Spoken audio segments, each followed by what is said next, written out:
সরকারি কেনাকাটায় অভিজ্ঞতার যথাযথ মূল্যায়ন হচ্ছে না, আইন সংস্কার না করায় বাদ পড়ছে বড় ঠিকাদাররা।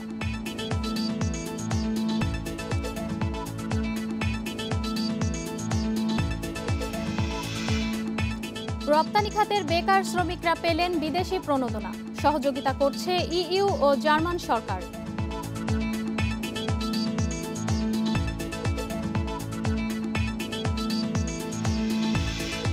প্রায় ১,৯০০ কোটি টাকার হাত ধোয়া প্রকল্প একনেকে অনুমোদন। নির্মাণ হবে ৩.৫ লাখ টয়লেট ও ৮৮২টি হাত ধোয়ার স্টেশন।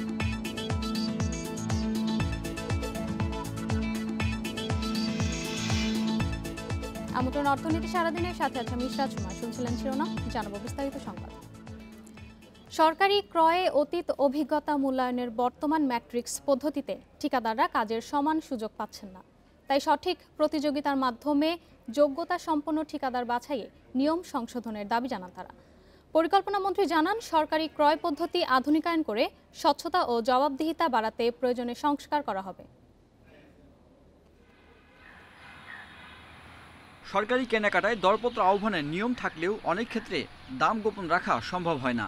বিভিন্নভাবে ঠিকাদাররা সরকার নির্ধারিত মূল্য জেনে যাওয়ায় দরপত্রে একাধিক ঠিকাদারের দাম একই হয়, যাকে বলা হয় টাই। এই পরিস্থিতিতে অতীত সক্ষমতা মূল্যায়নে ম্যাট্রিক্স পদ্ধতিতে ঠিকাদার নির্বাচন করা হয়। এতে দরপত্র আহ্বান করা প্রতিষ্ঠানে ৫ বছরের মধ্যে কাজ করার সংখ্যায় ১৪০, কাজের মোট টাকার পরিমাণে ১০০ এবং অন্যান্য প্রতিষ্ঠানে চলমান কাজের মোট মূল্যে ৬০ নম্বর দেওয়া হয়। তবে শর্ত দেওয়া হয়, আগের যেসব কাজের টাকার পরিমাণ নতুন আহ্বান করা দরপত্রের ১৭৫ ভাগের বেশি, সেগুলো বিবেচনায় নেওয়া হবে না। সংশ্লিষ্টরা জানান, ম্যাট্রিক্স পদ্ধতিতে কাজের মূল্যের সর্বোচ্চ সীমা নির্ধারণ করে দেয়ায় বড় ঠিকাদাররা বাদ পড়ছেন। যেই টেন্ডারটা ইনভাইট করছে সেটার যে এস্টিমেটেড ভ্যালু তার 175% পর্যন্ত তারা নেবে। এর বেশি কাজ যেটা করেছে এটা তারা নেবে, বিবেচনা নেবে না। এটা তো অদ্ভুত। এর বেশি যাদেরটা আছে তাদেরটা তারা নেবে না। তাহলে এটা তো বেস্ট পারফর্ম করা কন্ট্রাক্টর নির্বাচন হলো না আর কি। পরিকল্পনা মন্ত্রী জানান, ই টেন্ডারের কারণে দুর্নীতি অনেকাংশে কমেছে। তবে সরকারি ক্রয়কে আরও বেশি যুগোপযোগী করতে প্রয়োজনে আইন সংস্কার করা হবে। কন্টিনিউয়াসলি সংস্কার করতে হবে, শুধু ক্রয় নয়, সকল বিষয়ে সেই সংস্কারের কাজ চলছে। টক্কর খাচ্ছি, পথে বাধাপ্রাপ্ত হচ্ছি, নতুন করে বাধা আসছে। সংস্কারে একটা জিনিস মনে রাখা, সংস্কার কিন্তু সময় লাগে। আমরা আধুনিকায়ন করব, প্রযুক্তিকে আরও নিয়ে আসবো, গতিবৃদ্ধি করব এবং আইনেরও সংস্কার চলবে। সম্প্রতি একনেক সভায় প্রধানমন্ত্রী শেখ হাসিনা চলমান প্রকল্প শেষ না হলে ঠিকাদারদের নতুন কাজ না দেওয়ার নির্দেশনা দেন। Sajjad Hossain, Independent News, Dhaka. এ বিষয়ে আলোচনা করতে আমাদের সাথে যুক্ত হচ্ছেন সরকারি ক্রয় এবং ব্যবস্থাপনার ফ্রিল্যান্স কনসালটেন্ট ফজলুল হক। জনাব ফজলুল হক, আপনাকে স্বাগত জানাচ্ছি আমাদের সংবাদে। সরকারি ক্রয় ঠিকাদার নির্বাচনে যে ম্যাট্রিক্স পদ্ধতিটা রয়েছে, সেই পদ্ধতিতে আসলে কি কি সীমাবদ্ধতা রয়েছে, আমাদের একটু বিস্তারিত জানান। আচ্ছা, ধন্যবাদ। যেটা হচ্ছে যে আমার কাছে কন্ট্রাক্টররা এসেছেন আর কি, এক্সপেরিয়েন্স কন্ট্রাক্টররা বলে আমরা তো বাদ করে যাচ্ছি এই ম্যাট্রিক্স পদ্ধতিতে। সেটা হচ্ছে এখন ঠিকাদাররা এস্টিমেটেড প্রাইসটা জেনে যায় বা জানানো হয়, বা ডিপার্টমেন্টের দুর্বলতার কারণে তারা জেনে যায় আর কি। এটা সিপিটিউ এবং সবাই জানে কেন কিভাবে জেনে যায় আর কি। তো জেনে যাওয়ার কারণেই তারা অনেক দেখা যায় যে লোয়েস্ট বিডার একাধিক হয়ে যায় আর কি, একই হয়ে যায়, লোয়েস্ট বিডার একই হয়ে যায় আর কি। তখন যেমন অনেক ক্ষেত্রে আছে, আগে লটারি করা হতো, বা এখানে এলটিএম আছে সেখানে লটারি করা হয়, বাট ওটিএম, ওপেন টেন্ডারিং মেথডে ওয়ার্কস প্রকিউরমেন্টে লটারি করা যাবে না। সেখানে তারা একটা মেট্রিক্স তারা একটা টেন্ডার ডকুমেন্টে দিয়েছে যে এই মেট্রিক্স ব্যবহার করে ইভালুয়েশন করা হোক, তাহলে বেস্ট এই মেট্রিক পদ্ধতিতে বেস্ট পারফর্ম করা কন্ট্রাক্টর সিলেক্ট করা যাবে আর কি। তো সেই খুব সূক্ষ্মভাবে কাজটি করা হয়েছে যে এই যে সিলেকশন পদ্ধতি, মেট্রিক্স পদ্ধতি, সেখানে একটা ফাঁক রাখা হয়েছে। সেটা হচ্ছে যে নরমালি যখন কোয়ালিফিকেশন ক্রাইটেরিয়া হয় সেখানে মিনিমাম লিমিট দেওয়া থাকে, এর নিচে নামতে পারবে না। আর যখন কোনো টেন্ডারের ক্ষেত্রে ডেভিয়েশন বিষয়টা এসে যায় সেখানে ম্যাক্সিমাম লিমিট দেওয়া থাকে, এর চেয়ে বেশি ডেভিয়েশন হতে পারবে না। এখানে যখন বেস্ট পারফর্ম করা কন্ট্রাক্টর যখন আপনি নির্বাচন করবেন, সেখানে মিনিমাম লিমিটটা দেওয়া থাকবে যে এর এর নিচে আপনি নামতে পারবেন না, এর নিচে আপনার হবে না আর কি। যেমন আপনি যদি টাকা বলেন যে তার এত টাকা থাকতে হবে, পরে cash flow or credit facilities থাকতে হবে, সেখানে তো মিনিমাম এত টাকা। তো এখানে তারা যেটা করেছে, বেস্ট পারফর্ম করা কন্ট্রাক্টর সিলেক্ট করার ক্ষেত্রে তারা যেটা করেছে সেটা বলছে যে যে ডিপার্টমেন্ট টেন্ডারটা ইনভাইট করেছে সেই ডিপার্টমেন্টে যাদের বেশি কাজ হবে, যার বেশি কাজ হবে তিনি একটা নাম্বার পাবেন, সেটা হচ্ছে কি তার জন্য 140 নাম্বার, এবং ম্যাক্সিমাম ভ্যালু অফ ওয়ার্ক করেছেন তার জন্য 100 নাম্বার। আর অন্যান্য ডিপার্টমেন্টে অনগোয়িং কাজের জন্য 60 নাম্বার, বাট বেসিক্যালি 100 এবং 140, এই যে 240 এখানে আছে, এখানে মূলত গেমটাও শেষ হয়ে যায় আর কি। বাকি 60টা খুব আপনার একটা কি ম্যাটার। মনে হয় যে এক্ষেত্রে সরকারি ক্রয় পদ্ধতিতে স্বচ্ছতা এবং জবাবদিহিতা আনতে কি কি সংস্কার আনা উচিত? আচ্ছা, আমি একটু এইটা একটু শেষ করে নেই, আমি বলি আর কি। সেখানে তারা করেছে কি, যেমন যেখানে হবে not less than 75% of the estimated, not less than, এর চেয়ে নিচে নামলে সেই ভ্যালুগুলোর কন্ট্রাক্ট আমরা নেব না। সেখানে তারা করেছে আপ টু, মানে হচ্ছে 1 টাকার কাজ করেছে সেটাও আসবে এবং 175% এস্টিমেটেড ভ্যালু পর্যন্ত আসবে, এটা পর্যন্ত নেবে। বাট এর বেশি কাজ যারা করেছে ভ্যালুয়েবল কন্ট্রাক্ট, এগুলো তারা নেবে না। এটা তো প্র্যাকটিস হতে পারে, ন্যাশনাল এবং ইন্টারন্যাশনাল কোথাও প্র্যাকটিসটা নাই। তো এখানেই 140 এবং 240 ফয়সালা হয়ে যায়, যার ফলে কি ছোট কন্ট্রাক্টর যারা নিজে লেস এক্সপিরিয়েন্স কন্ট্রাক্টর যারা তারা সিলেক্ট হয়ে যায় আর কি, আর এক্সপিরিয়েন্স কন্ট্রাক্টররা বাদ পড়ে যায়।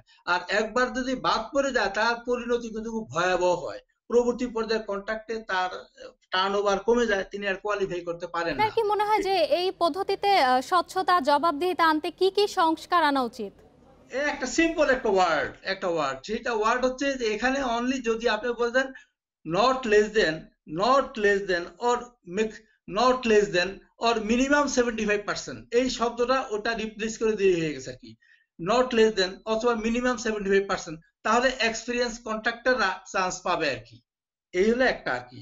এছাড়া স্বচ্ছতা জবাবদিহিতার জন্য আরো অনেক ক্ষেত্র আছে। এই আমাদের যে প্রকিউরমেন্ট আইন ডকুমেন্ট, এই ডকুমেন্টের ভিতরে লট অফ ল্যাপসেস রয়ে গেছে, প্রিন্টিং মিস্টেক আছে, ডেলিভারেটলি প্রিন্টিং মিস্টেক করা হয়েছে, এগুলোকে একটা কমিটি বানিয়ে এগুলো দূর করা উচিত আর কি। যেমন CP2, যারা মুরব্বী, যারা এটাকে দেখভাল করবেন, তারাই দেখেন কারবারটা। আমাদের আইনে আছে, বিধিমালায় আছে যে গুডসের ক্ষেত্রে, গুডস প্রকিউরমেন্টে কোনো জয়েন্ট ভেঞ্চার করা যাবে না, তারা এটা মেনেছে। কিন্তু হঠাৎ একটা ফাঁক দিয়ে একটা ডকুমেন্টে তারা আবার এটা অ্যাড করে দিয়েছে যে গুডসের ডকুমেন্টে, গুডস প্রকিউরমেন্টে জয়েন্ট ভেঞ্চার করা যাবে। এটা হচ্ছে ইনএক্সপেরিয়েন্স লোকগুলোকে কাজ দেওয়ার জন্য এটা করা হয়েছে আর কি, ইনএক্সপেরিয়েন্স লোকগুলোর জন্য, যাদের কোনো এক্সপেরিয়েন্স নাই, জয়েন্ট ভেঞ্চার পার্টনার হয়ে তারা একবার এক্সপেরিয়েন্স গেইন করে কাজটা করে নেবে। আসলে তারা কাজটা করবে না, করবে বিদেশে, তারা পার্টনার হয়ে গেল, নেক্সট কাজে দেখাবে যে আমার তো এক্সপেরিয়েন্স আছে।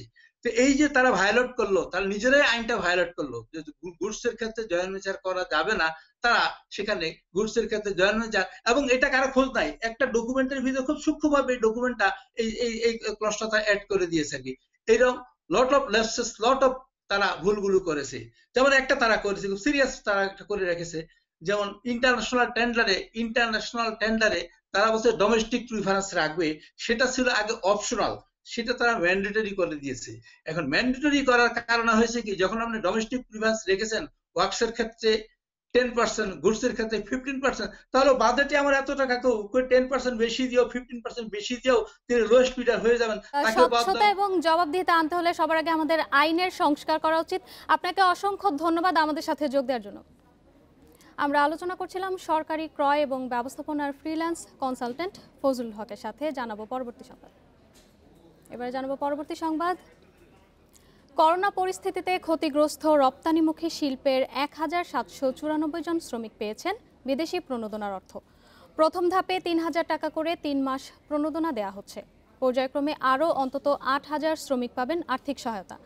এতে তহবিল দিয়ে সহযোগিতা করছে ইউরোপীয় ইউনিয়ন এবং জার্মান সরকার। মঙ্গলবার বিকেলে এই কর্মসূচির উদ্বোধন করেন শ্রম প্রতিমন্ত্রী মুনুজান সুফিয়ান।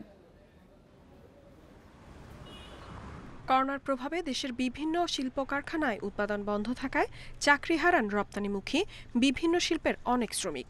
তাদের সহায়তার জন্য যৌথভাবে 11,30,00,000 ইউরো দিচ্ছে ইউরোপীয় ইউনিয়ন ও জার্মান সরকার, আর তা বাস্তবায়ন করছে শ্রম মন্ত্রণালয়। এই তহবিলের আওতায় রপ্তানিমুখী 4টি খাতের সংগঠনের পক্ষ থেকে 7,390 জন শ্রমিকের একটি তালিকা দেওয়া হয়েছে। প্রথম পর্যায়ে এই তালিকার 1,794 জন শ্রমিককে দেয়া হচ্ছে সহায়তা। মোট 10,000 শ্রমিককে এই তহবিলের আওতায় আনার পরিকল্পনা রয়েছে। অনুদান embassy of the federal Republic of Germany এবং ইউরোপিয়ান ইউনিয়ন যে সহযোগিতা দিয়েছে, এটা 24 ঘন্টার মধ্যে এই শ্রমিকদের মধ্যে চলে যাবে। ব্যবসায়ীরা বলছেন, ইইউ এবং জার্মান সরকার মিলে 10 লাখ শ্রমিকের জন্য সহায়তা দিলেও বর্তমানে এত শ্রমিক কর্মহীন নেই, তাই এই তালিকা খুব বেশি দীর্ঘ হবে না বলে আশা করা যাচ্ছে। এরপরে আরো 30,000 কোটি টাকা সহ বিভিন্ন মোট সরকারের অর্থ মন্ত্রণালয় থেকে প্রায় 19টি প্যাকেজ ঘোষণা করা হয়েছে। 19টি প্যাকেজের মধ্যে দিয়ে বিভিন্ন সেক্টরকে আর্থিকভাবে সহায়তা করার উদ্যোগ গ্রহণ করা হয়েছে। তৈরি পোশাক খাতের আরেক সংগঠন বিকেএমই এর তথ্য মতে করোনার কারণে সর্বোচ্চ বেকার শ্রমিকের সংখ্যা 30,000-এর বেশি নয়। ইফাতারা, ইন্ডিপেন্ডেন্ট নিউজ। অর্থনীতি সারাদিন একটি বিরতি নিচ্ছে, সাথেই থাকুন। গ্রামের মানুষের জন্য টয়লেট ও হাত ধোয়ার স্টেশন নির্মাণ এবং পানি সরবরাহ প্রকল্পে পরামর্শক ব্যয় হবে 50 কোটি টাকার বেশি, আর প্রকল্পের ব্যয় 1,882 কোটি টাকা। মঙ্গলবার আগারগাঁওয়ে এনইসি সম্মেলন কক্ষে একনেক সভায় এ প্রকল্প অনুমোদন দেওয়া হয়েছে। সভায় সরকারি কর্মকর্তা কর্মচারীদের বরাদ্দকৃত বাসায় থাকার নির্দেশনা দেন প্রধানমন্ত্রী শেখ হাসিনা। না থাকলেও ভাড়া কেটে নেওয়ার নির্দেশও দেন তিনি। করোনা ভাইরাসের সংক্রমণ রোধে হাত ধোয়া স্টেশন নির্মাণ ছাড়াও স্বাস্থ্যসম্মত টয়লেট নির্মাণ ও সুপেয় পানি সরবরাহের প্রকল্প নিয়েছে সরকার। এ প্রকল্পে 30 জেলার 98 উপজেলায় 3.5 লাখ টয়লেট এবং 882টি হাত ধোয়া স্টেশন নির্মাণ করা হবে। 1,882 কোটি টাকা ব্যয়ে আগামী 2025 সালের মধ্যে প্রকল্পটি বাস্তবায়ন করবে স্থানীয় সরকার বিভাগের জনস্বাস্থ্য প্রকৌশল অধিদপ্তর। প্রকল্পটিতে পরামর্শক ব্যয় ধরা হয়েছে 50 কোটি টাকার বেশি। এই যে মানব সম্পদ উন্নয়নে গ্রামীণ পানি সরবরাহ স্যানিটেশন প্রকল্পের ক্ষেত্রে উনি নির্দেশনা দিয়েছেন। যেহেতু এটা পানি সরবরাহ করা হবে পাইপ টু ওয়াটার এবং আন্ডারগ্রাউন্ড ওয়াটার, তিনি নির্দেশনা দিয়েছেন যেখানে সারফেস ওয়াটার অ্যাভেলেবল যে সময়, সেখানে যেন সারফেস ওয়াটার ব্যবহারের বিষয়টা বিবেচনা করা হয়। একনেক সভায় প্রিপেড গ্যাস মিটার স্থাপনে দ্বিতীয় সংশোধিত প্রকল্পের অনুমোদন দেওয়া হয়। শিল্পকে গুরুত্ব দিয়ে দ্রুত সব জায়গায় প্রিপেড গ্যাস মিটার স্থাপনের নির্দেশ দেন প্রধানমন্ত্রী শেখ হাসিনা। বরাদ্দকৃত সরকারি বাসায় না থাকলেও ভাড়া কেটে নেওয়ার নির্দেশ দেন তিনি। যাদের নামে বাসা বরাদ্দ হবে, বিশেষ করে ইয়ারমার্ক বাসাগুলা, সেগুলোতে তাদেরকে থাকতেই হবে এবং যদি না থাকেন তারপরেও তাদেরকে তাদের যে বাড়ি ভাড়া বাবদ ভাতা পান সেটা পাবেন না। এই বিষয়ে ব্যবস্থা নিতে নির্দেশ দিয়েছেন। সভায় রাজশাহী প্রকৌশল ও প্রযুক্তি বিশ্ববিদ্যালয়ের অধিকতর উন্নয়নে সংশোধিত প্রকল্পের অনুমোদন দেওয়া হয়। এ সময় শিক্ষা প্রতিষ্ঠানগুলো উন্নয়নে মহাপরিকল্পনা তৈরির নির্দেশনাও দেন প্রধানমন্ত্রী। দেখা যাচ্ছে যে অনেকবারই পরিবর্তন। সাদ্দাল হোসেন, ইন্ডিপেন্ডেন্ট নিউজ, ঢাকা। অনিয়মের সংবাদ সংগ্রহ করতে গিয়ে 2 ঘন্টা অবরুদ্ধ করে রাখা হয় ইন্ডিপেন্ডেন্ট টেলিভিশনের গাজীপুর প্রতিনিধি আবুল হাসানকে। সকালে গাজীপুরে শ্রীপুরে তুলা উন্নয়ন খামারের উচ্চমান সহকারী রুনা পারভিনের নানা অনিয়মের সংবাদ সংগ্রহ করতে যান তিনি। এ সময় খামারের তত্ত্বাবধায়ক ফরহাদ হোসেন তাকে আটক করে রাখেন। উচ্চমান সহকারী রুনা পারভিনের বিরুদ্ধে নিয়মিত অফিসে না যাওয়া সহ অসংখ্য অভিযোগ রয়েছে। ঢাকা অফিসে পতায়ন হলেও তিনি অফিস করেন গাজীপুরে নিজ এলাকায়। তবে বেতন ভাতা সহ সব সুযোগ সুবিধা নেন ঢাকা অফিস থেকে। এছাড়া চাকরি নেওয়ার সময় রুনা পারভিন 10 লাখ টাকা ঘুষ দিয়েছেন বলেও অভিযোগ রয়েছে। এসব অভিযোগ নিয়ে অনুসন্ধান করতে গেলে ইন্ডিপেন্ডেন্ট টেলিভিশনের গাজীপুর প্রতিনিধিকে অন্যায়ভাবে আটক করে রাখা হয়। এই বিষয়ে অভিযোগ জানানোর পর পুলিশ গিয়ে তাকে অবরুদ্ধ অবস্থা থেকে উদ্ধার করে।